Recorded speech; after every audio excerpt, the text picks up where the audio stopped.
Assalamualaikum warahmatullahi wabarakatuh. Perkenalkan, nama saya Aprilia Sukandi. Saya mahasiswa Akademi Sekretaris dan Manajemen Insulindo. Video ini saya buat untuk memenuhi ujian akhir semester mata kuliah Leadership atau Kepemimpinan. Yang terhormat Bapak Nurmubin SEMM selaku dosen pengampu mata kuliah Leadership atau Kepemimpinan dan teman-teman yang saya banggakan. Yang pertama, bagaimana sistem dan jenis organisasi yang ada di tempat saya bekerja. Sebelumnya, saya pernah bekerja di salah satu perusahaan manufaktur yang ada di Kabupaten Bekasi. Di dalam perusahaan manufaktur, sistem dan jenis organisasi dapat bervariasi tergantung pada ukuran, tujuan, dan struktur perusahaan. Jenis organisasi yang ada di perusahaan saya bekerja yaitu sistem fungsional. Ini adalah jenis organisasi di mana perusahaan dibagi menjadi berbagai departemen fungsional seperti produksi, pemasaran, keuangan, dan sumber daya manusia. Setiap departemen fokus pada tugas-tugas spesifik sesuai dengan fungsinya. Yang kedua, bagaimana sistem manajemen organisasi di perusahaan saya bekerja. Karena sebelumnya saya bekerja pada bagian departemen produksi, sistem manajemen yang saya ketahui yaitu manajemen produksi. Ini melibatkan perencanaan, pengorganisasian, pengendalian, dan pemantauan berbagai aspek yang terkait dengan produksi barang atau produk. Tujuan utama dari manajemen produksi dan operasi adalah memastikan efisiensi, kualitas, produktivitas dalam proses produksi. Ada beberapa komponen penting dari manajemen produksi dan operasi yaitu perencanaan produksi. Ini melibatkan penentuan jumlah dan jenis produksi yang akan diproduksi dalam jangka waktu tertentu. Yang kedua, pengendalian inventaris. Manajemen inventaris memastikan stok bahan baku, barang dalam proses, dan produk jadi tetap dalam jumlah yang optimal. Yang ketiga, perencanaan kapasitas. Merencanakan kapasitas produksi yang tepat berdasarkan permintaan pasar dan ketersediaan sumber daya merupakan hal penting. Tujuannya adalah memastikan perusahaan dapat memenuhi permintaan tanpa overutilization atau underutilization. Yang keempat, pengaturan aliran kerja. Merancang aliran kerja atau layout pabrik yang efisien dapat mempengaruhi efisien produksi. Layout yang baik dapat mengurangi pergerakan tidak perlu, mengurangi waktu siklus, dan meningkatkan produktivitas. Dan pengendalian kualitas, memastikan produk memenuhi standar kualitas yang ditetapkan melibatkan pengujian, inspeksi, dan pemantauan kontinu selama proses produksi. Teknik seperti Six Sigma dan Total Quality Management dapat diterapkan untuk meningkatkan kualitas. Dan yang ketiga, bagaimana budaya organisasi pada perusahaan tersebut.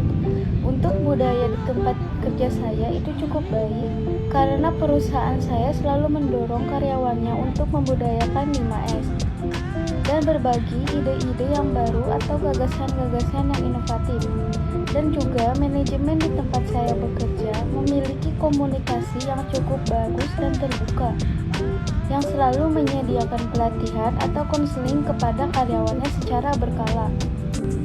Yang keempat, bagaimana stakeholder di tempat saya bekerja.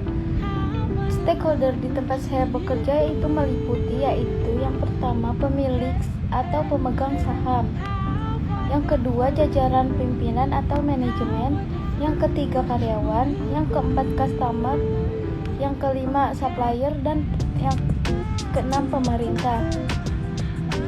Manajemen yang baik dalam mengelola hubungan dengan pihak berkepentingan sangat penting untuk membangun hubungan positif dan memastikan kelangsungan operasional yang berkelanjutan. Perusahaan harus berkomunikasi secara efektif dengan semua stakeholder dan memahami kepentingan serta harapan mereka untuk menciptakan hubungan yang saling menguntungkan. Yang kelima, seperti apakah gaya kepemimpinan yang akan Anda terapkan ketika Anda harus menjadi seorang pemimpin dalam organisasi, dan jelaskan kenapa Anda menerapkan dan mengadopsi gaya kepemimpinan tersebut. Sebagai pemimpin dalam organisasi, gaya kepemimpinan yang saya akan dipilih akan didasarkan pada pendekatan yang berfokus pada kolaborasi, dukungan, dan pemberdayaan tim. Saya akan mencoba menggabungkan beberapa elemen dari berbagai gaya kepemimpinan untuk menciptakan lingkungan yang memungkinkan anggota saya berkembang, berinovasi, dan mencapai tujuan bersama. Adapun beberapa gaya kepemimpinan yang akan saya terapkan, yaitu yang pertama, kepemimpinan transformasional. Saya akan berusaha menjadi seorang pemimpin yang menginspirasi dan memotivasi tim untuk mencapai tingkat kinerja yang lebih tinggi. Yang kedua, kepemimpinan berdasarkan pemberdayaan. Saya akan memberikan karyawan kebebasan untuk membuat keputusan dan berkontribusi dalam cara yang signifikan. Ini akan mendorong tanggung jawab pribadi dan meningkatkan keterlibatan mereka dalam proses pengambilan keputusan. Yang ketiga, gaya kepemimpinan demokratis. Saya akan mendengarkan pendapat dan masukan dari anggota tim sebelum membuat keputusan penting. Saya akan mengajak diskusi terbuka dan mengambil keputusan berdasarkan konsensus atau mayoritas. Pendekatan kolaboratif. Saya akan mendorong kolaborasi dan kerja tim yang kuat di antara anggota tim, melibatkan semua orang dalam merumuskan solusi dan mengatasi tantangan, akan memicu ide-ide baru dan beragam. Mendengarkan aktif. Saya akan dengan sesama mendengarkan masukan dan masalah dari anggota tim. Ini membantu saya memahami perspektif mereka dan membuat keputusan yang lebih baik. Pembelajaran bersama. Saya akan mendorong budaya pembelajaran di seluruh organisasi. Saya akan mendukung pengembangan anggota dengan memberikan pelatihan dan peluang pengembangan. Keseimbangan antara fleksibilitas dan keteraturan. Saya akan mencari keseimbangan antara memberikan fleksibilitas dalam bekerja dan memastikan ada struktur dan keteraturan dalam proses bekerja. Pemberian umpan balik. Saya akan memberikan umpan balik secara terbuka dan konstruktif kepada anggota tim. Ini akan membuat mereka untuk terus berkembang dan meningkatkan kinerja mereka.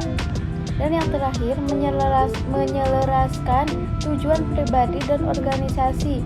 Saya akan membantu anggota tim untuk memahami bagaimana tujuan pribadi mereka dapat berkontribusi pada tujuan organisasi secara keseluruhan. Penting untuk diingat bahwa tidak ada satu gaya kepemimpinan yang sesuai untuk semua situasi. Saya akan terus belajar dan beradaptasi sesuai dengan kebutuhan organisasi, tim, dan lingkungan kerja yang berkembang. Cukup sekian, hanya itu saja yang bisa saya sampaikan. Kurang lebihnya mohon maaf. Wabillahi taufiq wal hidayah. Wassalamualaikum warahmatullahi wabarakatuh.